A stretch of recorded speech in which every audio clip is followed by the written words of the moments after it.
Tu oserais me battre? Ton impuissant de père n'a jamais eu les testicules assez gonflés pour un tel acte. À plus forte raison, toi.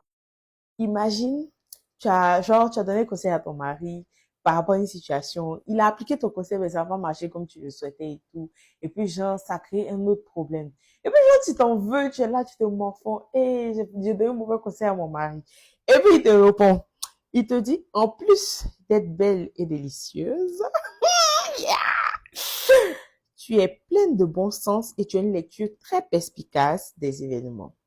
Tu me seras précieuse, femme. Oh! Bref, je suis en train de relire Le Grand Masque a menti.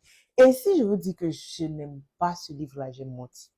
En vrai, c'est ma deuxième fois de le lire, mais la première fois quand je l'ai lu, l'impression que ça m'a laissé dans le cœur, je suis pas déçue de ma relecture en fait.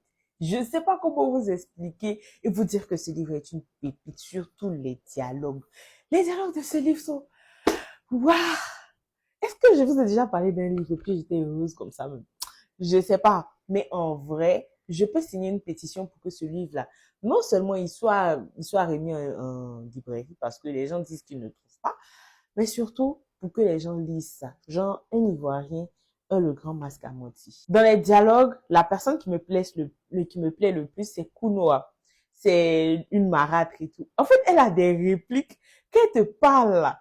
Genre, attendez, écoutez, tu serais bien incapable de me porter main, toi, un misérable, qui te cache pour te laver avec tes dévergondés de femmes au premier chant du coq.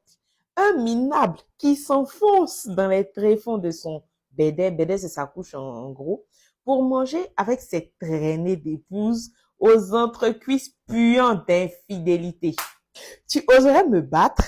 Ton impuissant de père n'a jamais eu les testicules assez gonflés pour un tel acte. À plus forte raison, toi. Vas-y, essaie. Touche-moi si tu es un homme. Frappe-moi si tu peux. Chien, fils de chien et père de chien qui ose traiter les honorables personnes de chiennes. Stop. Allez lire ce livre. Je l'adore.